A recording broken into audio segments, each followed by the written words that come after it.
સૌથી પહેલી વસ્તુ પરમિશન શું? એન્ડ્રોઈડ 6 માર્શમેલો જે વર્ઝન આવ્યું હતું એના પછીથી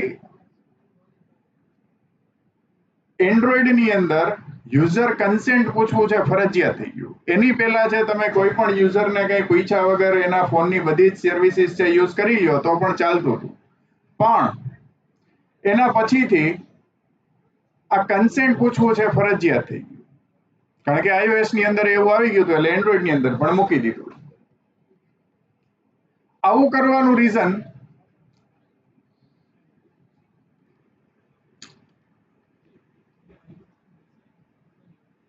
જે ટ્રુ કોલર એપ્લિકેશન આપણે અત્યારે જોઈએ છીએ that is best example of services using without permission. પહેલા શું થતું, પરમિશન વગર છે તમે જેટલા પણ કોન્ટેક્ટ છે એ ડિવાઇસનો એ બધા રીડ થઈ શકતા હતા. એટલે એણે શું કર્યું, બધા જ કોઈ પણ એપ્લિકેશન ઇન્સ્ટોલ કરે એટલે એના ફોનના બધા જ કોન્ટેક્ટ છે યુઝરને ખબર પડ્યા વગર છે રીડ કરી લેતા. એટલે એણે છે આખો ડેટા સેટ રેડી કરી લીધો. બીજું, ઘણીવાર હજી તમે એવું જોયું હોય છે કે તમારી એપ્લિકેશન, તમારો ફોન છે બાજુમાં પડ્યો હોય અને તમે કંઈ બોલ્યા હોય તો ઓટોમેટિક છે તમે યુટ્યુબમાં વિડીયો જોતા હોય, ઇન્સ્ટાગ્રામમાં રીલ્સ જોતા હોય તો એ કન્ટેન્ટને રિલેટેડ આવવા માંડે. કારણ કે ગૂગલ છે એ વિધાઉટ કન્સેન્ટ છે હજી પણ ડેટા લે છે. ત્રીજું, ઘણીવાર તમે એવું જોયું હોય છે કે તમારી એપ્લિકેશન છે બિન જરૂરી વધારે છે બેટરી ડ્રેઇન કરતું હોય. ઘણીવાર આવે કે આ એપ્લિકેશન છે બેટરીનું ડ્રેઇનેજ છે વધારે કરે છે. તો એવું બની શકે કે બેકગ્રાઉન્ડમાં તમારું લોકેશન છે એ ટ્રેક કરતો હોય. દર 10 મિનિટે, દર 10 સેકન્ડે, 20 સેકન્ડે એક API નો કોલ લાગતો હોય બેકગ્રાઉન્ડમાં ચેક કરવા માટે કે ભાઈ લોકેશન ચાલુ છે કે નહીં. લોકેશન ચાલુ હોય તો તમારા લેટિટ્યુડ લોન્જિટ્યુડ ગેટ કરીને છે સર્વરમાં મોકલી દે. આ બધા છે ડિસએડવાન્ટેજીસને સોલ્વ કરવા માટે પરમિશન્સ છે એ પિક્ચરમાં આવી કે ભાઈ યુઝરની જાણ વગર ન થવું જોઈએ. હા, યુઝર એમ કે ભાઈ મારે આ છે પરમિશન દેવી છે આ એપ્લિકેશનને તો એ કઈ વાંધો નહીં યુઝ કરે. પણ જો પરમિશન ન આપી હોય, આપણે યુઝરે અલાઉ ન કર્યું હોય તો છે એ કન્ટેન્ટ છે એ રીડ થવો જોઈએ નહીં ફોનમાંથી. હવે ટોટલ ઘણી બધી અલગ અલગ જાતની પરમિશન્સ છે. ઘણી એવી છે કે જેમાં કઈ યુઝરના કન્સેન્ટ લેવાની જરૂર નથી, જેમ કે ઇન્ટરનેટ યુઝ કરવું. ઇન્ટરનેટ યુઝ કરવા માટે કઈ યુઝરનો કન્સેન્ટ લેવાની જરૂર નથી. યુઝર વાઈફાઈ યુઝ કરે છે, એ વાઈફાઈ કયા રાઉટરમાંથી આવે છે એ રીડ કરવા માટે યુઝરના કન્સેન્ટ લેવાની જરૂર નથી. પણ તમારે લોકેશન જોઈએ છે, SMS રીડ કરવા છે, કેમેરાનો યુઝ કરવો છે તો છે યુઝરનો કન્સેન્ટ લેવો ફરજિયાત થઈ જાય છે. એટલે બે કેટેગરી થઈ પાછી પરમિશનની. પહેલી કે જેમાં યુઝરનો કન્સેન્ટ લેવાની જરૂર નથી તો એ મેન્ડેટરી ન થઈ. અને બીજી એવી પરમિશન્સ કે જેમાં યુઝરની છે પરમિશન લેવી ફરજિયાત થઈ ગઈ તો એ કેવી થઈ ગઈ, મેન્ડેટરી. જો તમારે યુઝ કરવી હોય તો તમારે ફરજિયાત એને પેલા યુઝર પાસેથી કન્ટેન્ટ લેવો, કન્સેન્ટ છે એ લેવો પડે. હવે આગળ, યુઝર પાસેથી કન્સેન્ટ લેવા માટે ડિવાઇસના જ ડિફોલ્ટ છે મેકેનિઝમ કયો, API કયો એ રેડીમેડ છે. એ જ તમારે ખાલી કોલ કરાવવાની છે.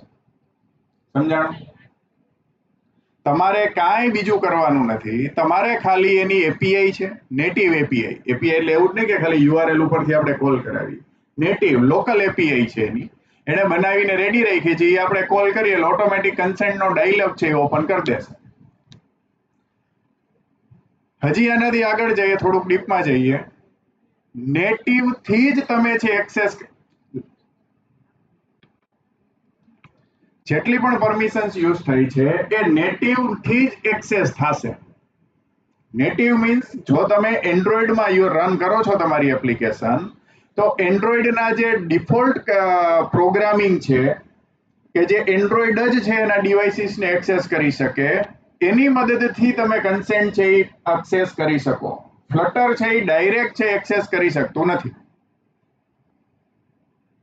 આ સમજાણું? આ નો સમજાણું હોય તો મને કયો. સૌથી પહેલા કેટલી પરમિશન્સ છે તો એક જોઈએ કેટલી પરમિશન છે.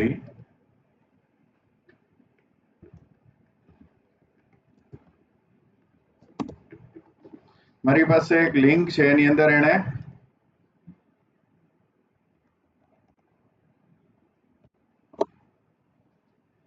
આ ફ્લટર એપ પરમિશન્સ ની આખું લિસ્ટ બનાવેલું છે. આટલી જે પરમિશન્સ છે એ એન્ડ્રોઈડ માટેની છે, તમારે જ્યારે પણ યુઝ કરવી હોય. હવે તમે iOS માટે જાઓ છો તો iOS માટે પણ અહીંયા info.p લિસ્ટ હોય. આમાં જો હોય તો આપણે જોઈએ. આપણે iOS નું આમાં ફોલ્ડર નથી લીધું, પણ iOS ની અંદર છે એક info.p લિસ્ટ નામની ફાઇલ હશે. એન્ડ્રોઈડ ની અંદર એન્ડ્રોઈડ મેનિફેસ્ટ ની અંદર છે બધી પરમિશન ડિફાઇન કરવી પડે. એન્ડ્રોઈડમાં એન્ડ્રોઈડ મેનિફેસ્ટ ની અંદર અને iOS ની અંદર info.p લિસ્ટ ની અંદર છે તમારે બધી પરમિશન છે એ ડિફાઇન કરવી પડે. પ્લસ iOS ની અંદર પરમિશન ની સાથે તમારે એનું ડિસ્ક્રિપ્શન આપવું પડે કે શા માટે તમે આવડી આ પરમિશન માંગો છો. એટલે iOS છે એ ઓટોમેટિક છે એ બતાવી દેશે. પણ આની અંદર છે એ આવશે નહીં. આમાં તમારે ખાલી જસ્ટ આ પરમિશન લખી નાખવાની કે હું આગળ જતા જ્યારે પણ યુઝરને જરૂર પડશે ત્યારે આ પરમિશન માટેનો ડાયલોગ અથવા પરમિશન માટેની રિક્વેસ્ટ છે હું રેઇઝ કરીશ. હવે માની લ્યો કે અત્યારના મારે કેમેરાનો એક્સેસ કરવો છે, તો આ કેમેરા વાળી પરમિશન જે છે અહીંથી આપણે કોપી કરી. એન્ડ્રોઈડ ની મેનિફેસ્ટ ફાઇલ ક્યાં હોય તો કે ભાઈ એન્ડ્રોઈડ ની અંદર એપ ની અંદર સોર્સ ની અંદર મેઇન ની અંદર એન્ડ્રોઈડ manifest.xml ફાઇલ. આ XML ફાઇલમાં તમારે એપ્લિકેશન ની ઉપર આ પરમિશન છે એ ડિફાઇન કરી દેવા. હવે ઘણા પડે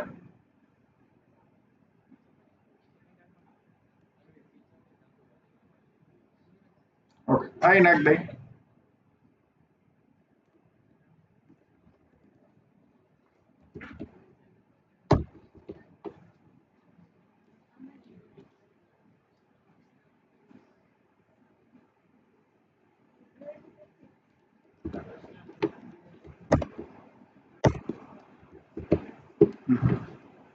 ડન. આ ફીચર યુઝ કરશું અને આ પરમિશન છે આપણે યુઝર પાસેથી ગ્રાન્ટ કરશું. હવે અહીંનું કામ છે એ પતી ગયું. પરમિશન ડિફાઇન કરવાનું કામ છે એ પતી ગયું છે. હવે આપણે એક સ્ક્રીન બનાવી કે જે સ્ક્રીનની અંદરથી આપણે પરમિશન છે એ ગેટ કરાવશું. પણ આ પરમિશન ગેટ કરવા માટે એક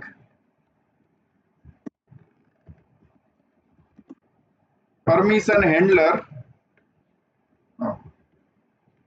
એનું પ્રોપર વર્ઝન આપણે ગોતી લઈ.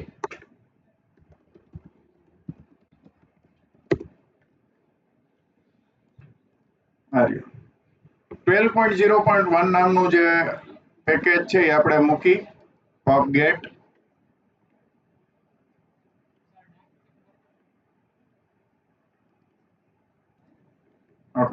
આપણે આની અંદર પરમિશન હેન્ડલર છે એડ કરી દીધું છે. હવે શું કરવાનું તો હવે એક ફાઇલ બનાવવાની.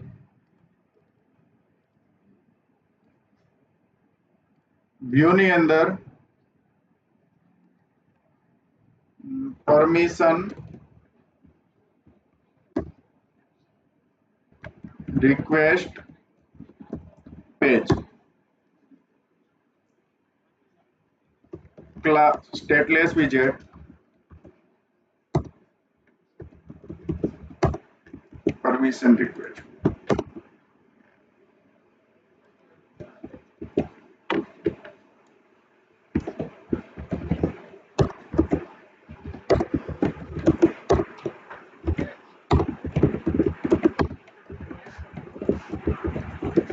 સેટિંગ્સ એ કહી શકી સેટિંગ પેજ આખી એપ્લિકેશન. એના પછી બોડીની જગ્યાએ આપણે ફ્લોટિંગ એક્શન બટન છે લઈ લે. એની ક્લિક ઇવેન્ટ છે ઉપર આપણે open floating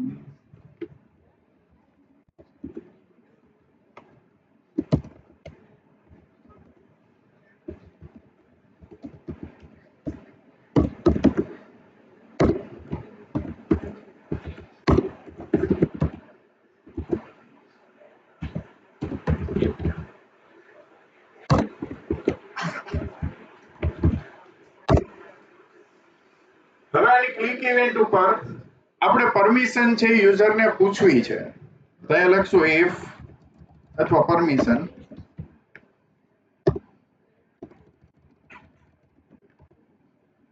permission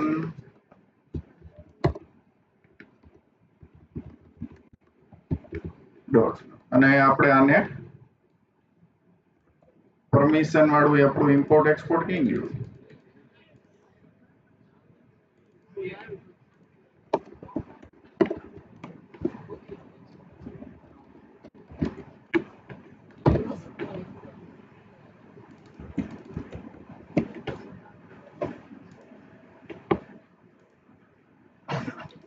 permission dot આપણે કઈ પરમિશન જોઈએ છે તો કે કેમેરા ડોટ રિક્વેસ્ટ આટલું લખશું એટલે આપણને જે કેમેરા છે એ યુઝ કરવા મળશે અથવા કેમેરા માટેની પરમિશન છે એ આવશે આમાંથી રિટર્ન શું થઈ છે તો કે પરમિશન સ્ટેટસ